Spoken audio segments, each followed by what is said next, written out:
Welcome to The Leader's Edge, where we celebrate leadership and shine a light on the visionary leaders shaping the future. I'm HR Huntsman. I'm the founder of Leader's Edge, the creator of the Leader's Edge Performance Engine and Leader's Edge University. And I am thrilled to bring you stories from leaders who are making a difference around the world.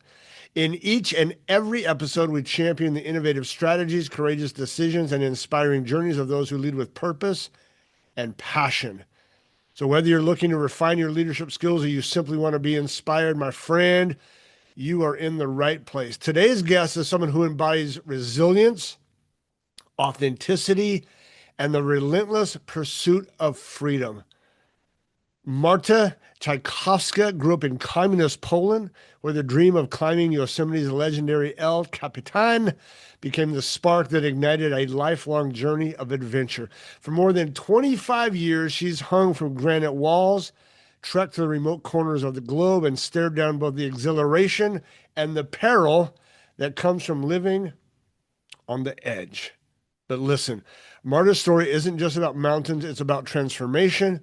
A near fatal climbing accident forced her to confront the deepest question of all: how do I truly want to live? Her answer: to empower others, to break free of fear, self imposed limitations, and the constraints of society, to build lives of authenticity, courage, and wild possibility. I love it. Today, Marta is more than a climber. She's a mountain forged guide for leaders, dreamers, and everyday badasses ready to unleash their potential. With raw honesty, boldness, and a sharp sense of humor, she challenges people to leave the excuses at base camp and summit the life they were meant to live. So, my friends, buckle up because this conversation will take you from the rock faces of Yosemite to the inner peace of the human spirit. Marta Czajkowska is here to show us what it means to live wild, free, and unapologetically alive. Marta, thanks so much for joining me today. I really appreciate your time. Been great sitting with you, HR. Thank you. So you say that we're not here to prove our worth, but to live it. What made that sentence a non-negotiable sentence for you? First thing I want to say is that this is just my preference. This is how I like to look at life. It's not a prescription. So I Okay. do not want to create dogma for anyone. For me, we're a human animal. And so we are in largely led by so much more than our intellect. We think we are led by our intellect, but truly we're led by so many different things that we're not fully in control of. And to me, this is a way of to be led by our energy is the truest way for me to live. The one that cuts through a lot of prescriptions that are given from the outside and therefore has us expressing the most of ourselves. What does this look like though? What does living my worth and proving my worth look, how would it look differently in your life and my life? How would I feel differently if I'm living my worth versus proving my worth? Can best describe it from my life because I don't want to make any assumptions.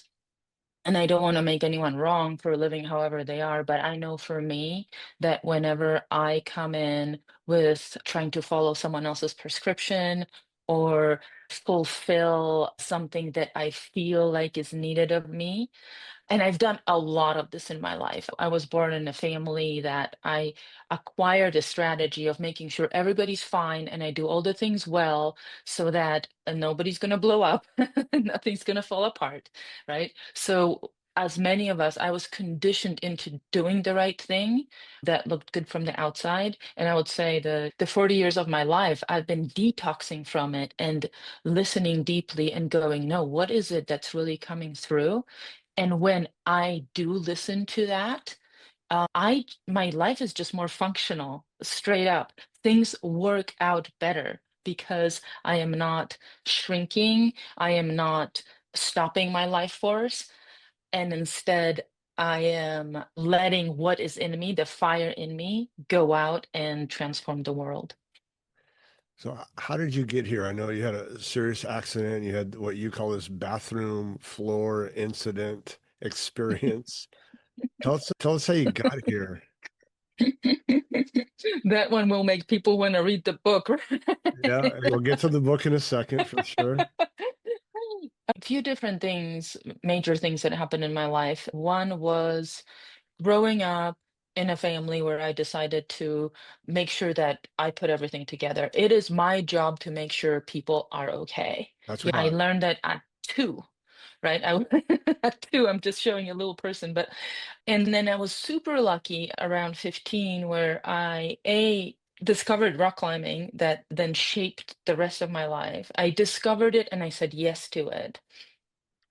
And the second thing that happened was a dual thing. Poland, where I grew up, went from communism to market economy, and my parents got a divorce.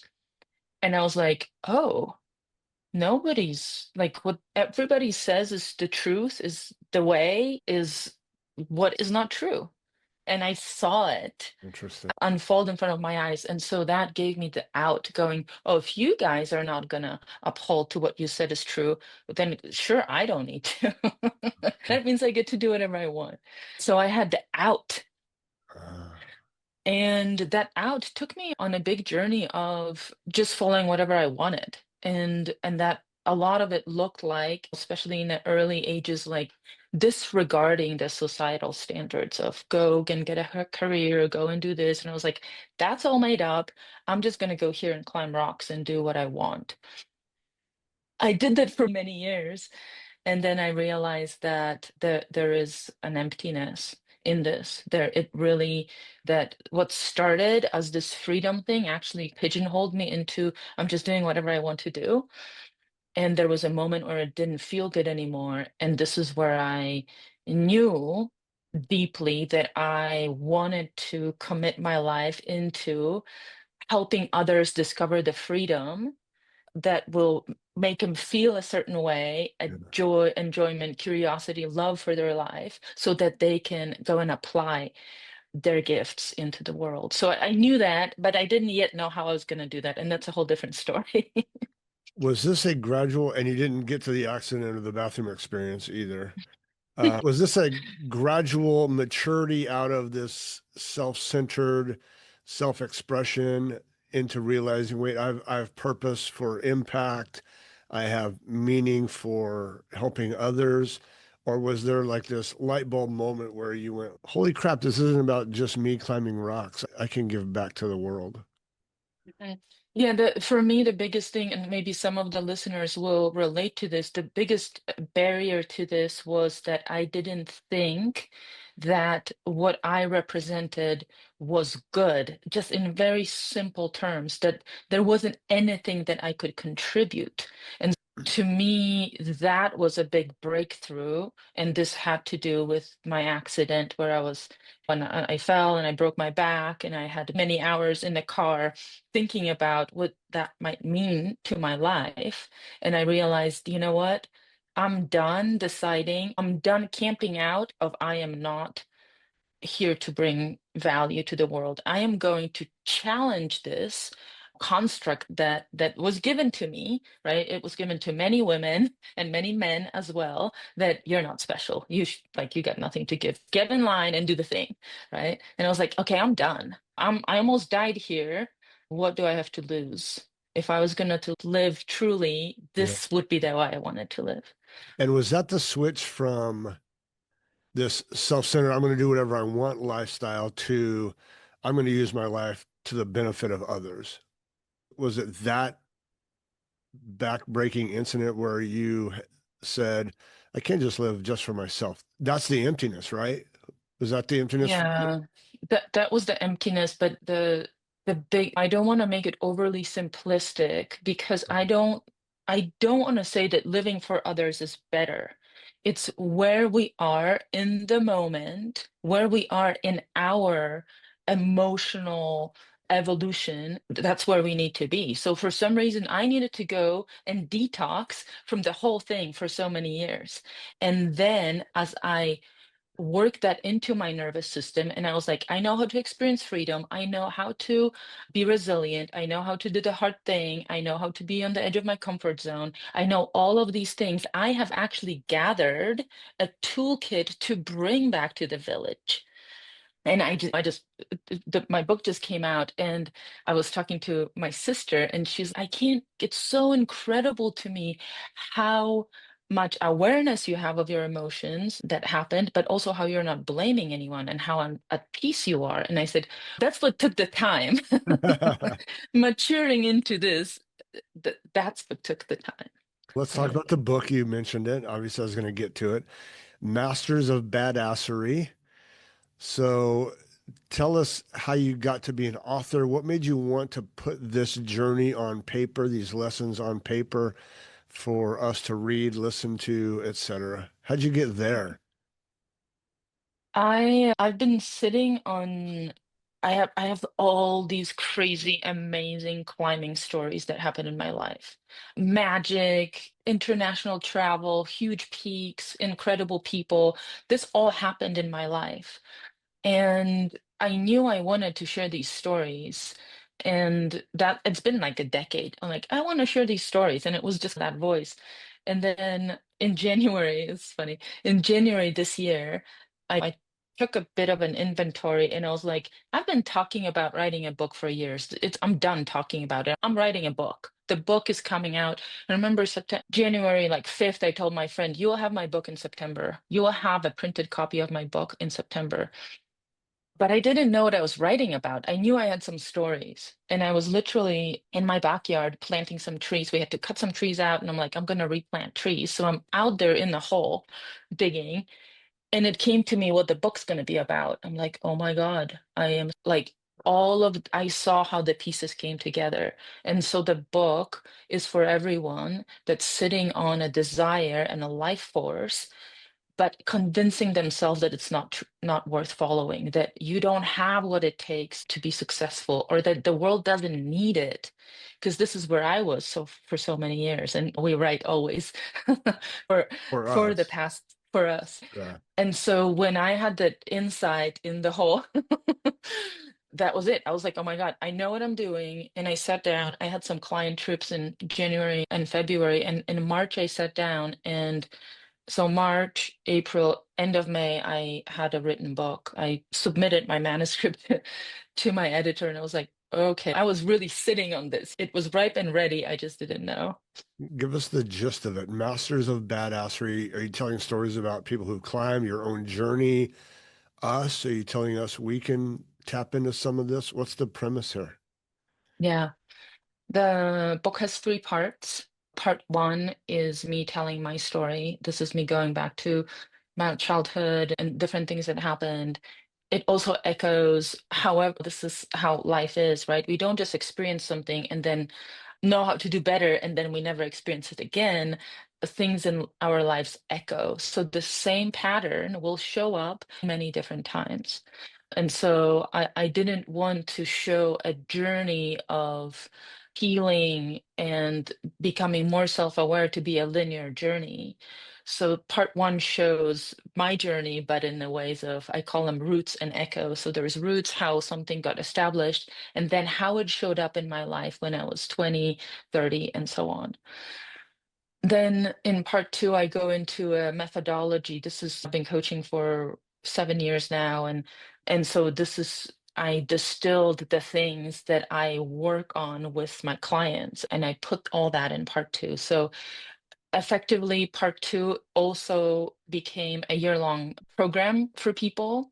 You can take part two and take a year and go through that whole transformation and have it not just be a self-help book, but a true nervous system upgrade.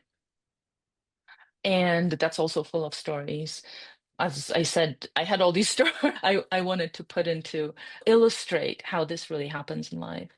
And then part three is mostly stories of my clients, and there's a story about my mom, so different people from my life, of how does stepping into who we truly are and giving our gift to the world, how does that look like?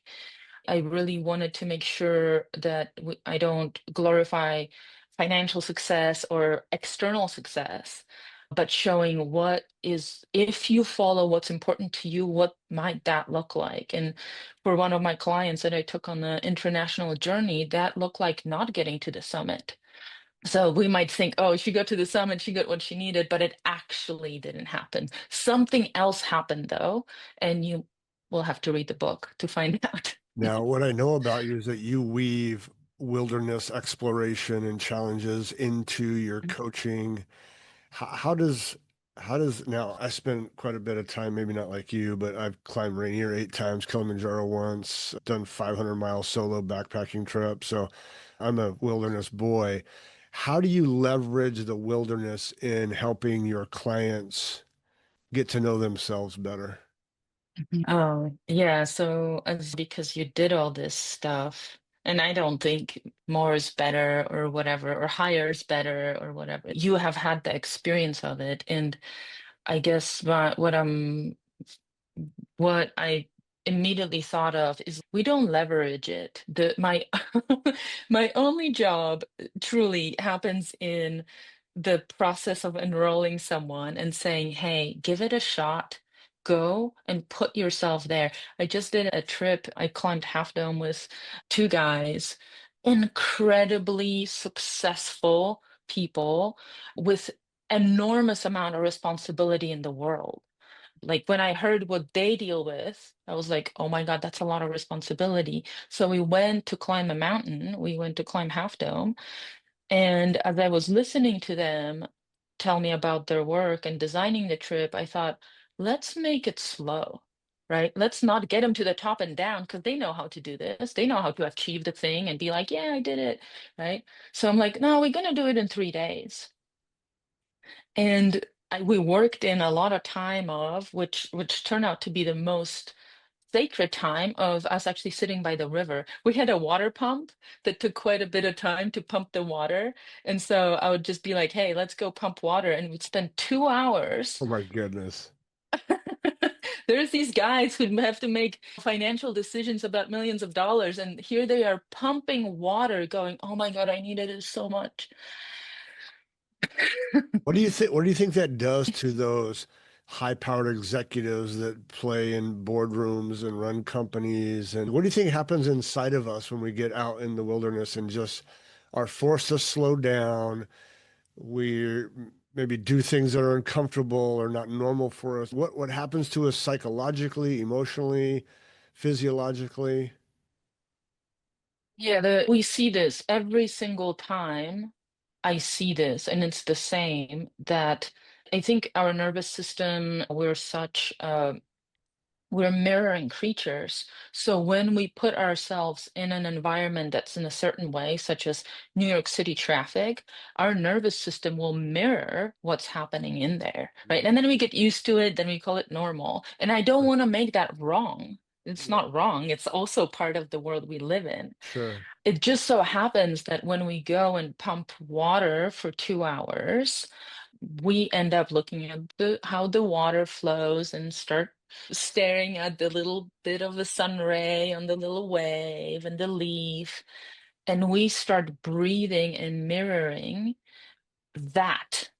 And that can be, especially for the New York City person, right? That can be incredibly novel in their nervous system. And I don't want to sell this as like, this is what happened to you, but inevitably, what I notice happening a lot is as we slow down and mirror in our nervous system the nature around us, we start creating new neural connections. And new neural connections often in this situation feel like more aliveness, curiosity, and new ideas, Yeah. which is what everyone's after, right?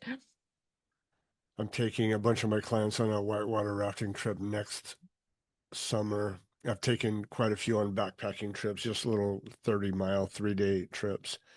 And this always happens. It always happens where just the slowing down, like you said, the nervous system, our brain just relaxes. We get more creative. We have deeper conversations. Like we need that. Let's go back to the book. Define badassery. So it's Masters of Badassery. Define badassery in practical terms. What is a what's inside a person that you would like to help them see? Yeah, I purposefully use that term because from the outside it might look like do the hard thing, be courageous, override your nervous system, override your fears. And that's so the title is a little bit in there to cause a person to go, huh? What is that? What is she talking about? Especially that I start leading with a lot of childhood trauma. Yeah. So we all experience trauma. We've all been through a lot of hardship, more than most of us share, right? So that's an integral part of our world. It's not bad, it's just what is. And it actually fuels our compassion. And I know you know a lot about it, HR. It fuels our compassion because we can relate to others that are going through difficulty from a place of having gone through it and seen from the other side. And that's talk about mirroring. That's incredibly helpful. So I first want to acknowledge that. To me, badassery is trusting yourself, following what you know is true to you, and putting yourself out there, not from a place of, I'm going to overcome. I'm not like, oh, I'm going to get to the summit and be the person who is on the summit. But as I let that guide me, it will teach me. And generally, what it teaches us is resilience. And resilience is the number one thing that will actually help us be successful in anything that we do. What did you have to unlearn or unbelieve to become the woman who wrote this book? So much, Give me so give much. me one or two things that you had to let Mm. go of and release. Okay, that's not I'll tell you one that's actually really funny. And actually, it was on the surface as I was writing. And I told you already that there's a experiential part two is an experiential part of the book. And I was sitting there going, who the hell needs another self-help book? Look at right. Amazon, like Yeah, right. seriously. And it was a real thought. And I knew it was, we all have these thoughts. And I was sitting with it. I didn't believe it. I didn't go, okay, nobody needs it. I'm going to stop writing. But I entertained this thought and I thought, okay, why wouldn't I just, when I talk to the client, tell them to read The Wisdom of Insecurity by Alan Watts and just go and read that book. But then then I realized the only thing that I can fully, in full integrity, mirror to others is me. I can't mirror Alan Watts to the person, right? So if they talk to Alan Watts, that's the book they should read. But somehow this person is in my Zoom room. They're on my trip. They're climbing with me, right? I am their point of entry because somehow we got put together by the powers of God in the universe that I don't understand how that works, but I don't have to. And so the only message that I can fully coherently deliver is mine. What happens when, let's say, this high-powered executive or mid-level manager says, "Yeah, climbing Half Dome or El Capitan, or that sounds amazing. I'm going to go out with this girl and she's going to teach me how to climb." And what do they, what's the biggest misconception they have about the experience, and what do they typically, on average, come to face with? Mhm. Biggest misconceptions are that this is something that will happen externally. I'm going to do this thing and I'm going to have to learn this and this, and then I'm going to have to be prepared and then I'll succeed or not. That's what we all think. And I honestly think that too when I first went to Climb All Cap, right? Oh, I'm going to learn all these skills and all this stuff. And if I'm good enough, I'll do it. But what really happens is the moment you step on the journey, normally it happens to people when they wire the money, right? So as it's like their commitment They're to in. this, Yeah. they're in and they're like, holy shit. Holy shit. Because what happens is the amount of internal rewiring is incredible through the year, right? And like I spoke of one client, like you might get to the summit or not, but you'll get what you're after, because anything that you're doing in your life is going to be exaggerated and shown to you on the plate, and you won't be able to ignore it anymore. So, in other words, you're going to go to climb a mountain and you're going to fix your marriage. That was going to be my next question. Let's say I spend time with you climbing something hard, or take your advice and go out in the woods and do something challenging on my own. How does this affect my practical life? How does it affect my marriage, how I parent my kids, how I run my company, how I treat my neighbors? What's the change in me or in your clients long term? Yeah, Besides I did it. yeah. Yeah, and that's great. And the I did it factor is something that helps you talk about this with others and so on, right? It's this external thing that is why I called my book Masters of Badassery, because people want that external thing, right? What really happens on the inside is, and it really depends on how much you're willing to go into this, right? Everybody's going to go at the speed of their nervous system. But what if you're willing to see what are the barriers that you put between yourself and the power of love in life? When you're willing to look at it, and it will come out in the first climb we do, in the first trip we do, and even in the first conversation we do. If you're willing to see it and go, oh, this isn't serving me and anyone around me, then you're on the way of eliminating the distortion in which life, such as judgment, hyperachieving, pleasing, and so on, any others, right? And just be present with who you are, with the person, or with the business deal, or and that ends up, for example, changing long term patterns that you've had in your marriage, right? You go out there, you realize that at hour 16 of the climb, you are a puddle and you're unable to do the thing, and something changes in you, and you go back home and you're different with your husband, guaranteed. What is the most common mask that you see come down out there? What's the most common mask that we wear as leaders, high achievers, high performers that you see out in the wilderness on a difficult physical journey begin to erode? For just such a beautiful question. Thank you for it. Because we all, I'll speak of me first, because I think it's most powerful. Is we think that when we do something and we're successful, that will provide a sense of safety in the world. I did Everest. That means I am good, that I am successful. You should trust me. So we invest in our image so much more than in actual being with people around us. So what I see when I go there, and I've been doing this almost 30 years, and it happens over and over, then I have an idea that I'm going to go and gain love and appreciation and acceptance through having done something, and it just gets dissolved because the mountain does not care whether you climb it. It does it, and it doesn't care in a bad way. It just says, you are here, thank you. I am so much joy that you came to spend time with me. Right. So for me, over and over, it teaches me presence without needing to have achieved something to secure whatever it is that my mind wants to yeah. secure.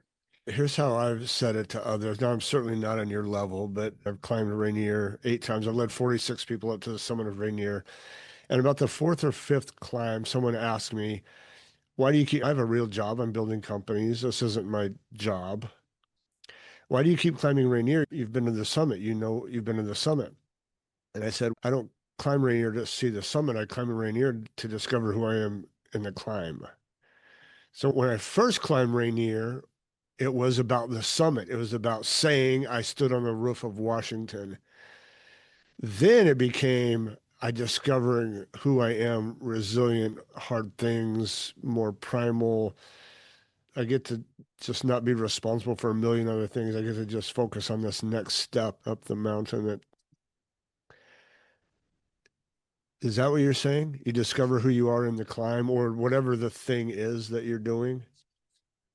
Yeah, I think that I love how you described it because to me, when I hear your experience on Rainier, it's a different experience every time, and every time you Yeah. meet yourself where you're ready to meet yourself. Yeah, that's And right. so there isn't a generic experience that we're going to have.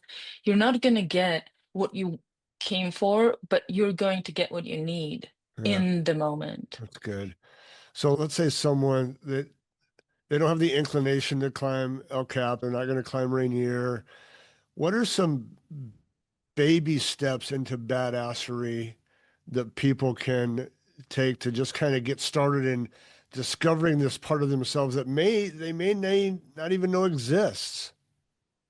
Yeah. Many, and everybody can start right in their living room. Right? And there's a few things. One is to spend some time fully listening where your energy and your aliveness is flowing, right? So it's natural world is a mirror that helps us see where we are. Right? We can, and people experience that with by playing with their dog or riding horses, right? So you don't have to go to Everest to get that. If that's where you want to play, that's awesome, right? But it's not needed. Yeah. To me, it's about quality of attention with ourselves, and nature just so happens to be a backdoor, the way I look at it. If a listener feels stuck, and maybe you just answered this question, if a listener feels stuck, what would be the first thing you encourage them to do?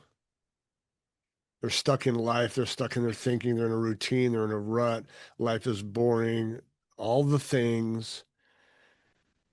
If they feel stuck, what's the first thing you'd encourage them to go do? There is a exercise I really love starting people up with because it's always easy to say, go on a trip or find a big goal or change something up, but everybody already knows this, right? So what is something that if you are inner city and you really don't have any money to go do anything, right? Yeah. Um, I love that. I call this a nature sit, and you can do it in a city park. You can go on a hike, and there's many version of doing this. But basically, what it is, you decide to focus on something in your life, right? Maybe even stuckness. That could be the first thing you. Oh, I feel stuck, and going around and seeing how everything in the natural world informs you. Three, tell me about stuckness. Grass, beetle, tell me about stuckness. Inevitably, what's going to happen is you're going to find a new way of thinking about it. And so our circumstances are never the problem, is just what we think about our Mm. circumstances that makes us stuck, right? So it's a really gentle, accessible way for anyone to do it at any time. And I do it a lot. I do it daily because I get stuck in my thinking too. Okay. Last question. My life, my podcast, my books are all about empowering the generation coming behind me, investing in young leaders, leaving the world a better place than I found it, making a dent in the universe. Marta, if you're going to give one piece of advice to that 18-year-old coming out of high school or 22-year-old coming out of college, what one piece of life advice would you give her or him to help them lead a life that is fulfilling and powerful and informed? What I would say is you are valuable. You have incredible value to give to the world. You might not see it right now, but I see it in you, and I see it in every single one of you that's coming out in that way. And so trust me that you have this value. And if you were to believe that you do, how would you live? What would be your next step? And I don't think there's a prescription for that at all. But are, if you were to believe or just trust me that you have something to give, to contribute, and it's good, then the second step would be to follow what is the aliveness that's coming through you? What is it that you're interested in that makes you feel alive?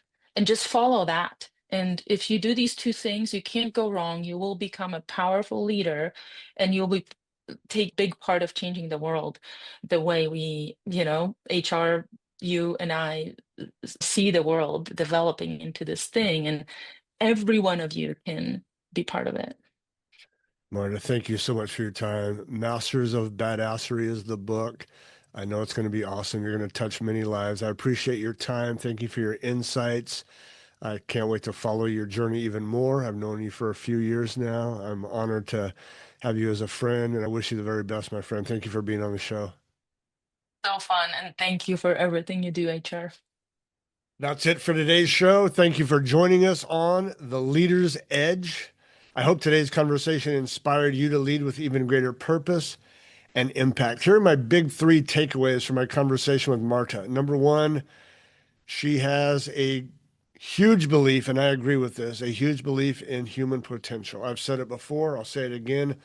I believe the greatest waste in history is the waste of human potential. She believes, as do I, that each and every one of us is capable of incredible impact and transformation, and we just need to dig in and find who we really are. Number two is there's a powerful connection to nature. There's something that happens powerfully when we're out in the woods, out in the wilderness, climbing rocks, playing around trees, swimming in lakes. I absolutely believe this. I've spent hundreds and hundreds of nights out in the woods, often by myself. And there is something powerful that happens inside of us, mentally, emotionally, spiritually, out there. So I encourage you, if you haven't been out in nature in a while, even it could be a city park, your front yard, your feet in the grass, get out there. And number three, my big three takeaway is that hard things are more about becoming than conquering. This is a lesson I've also learned.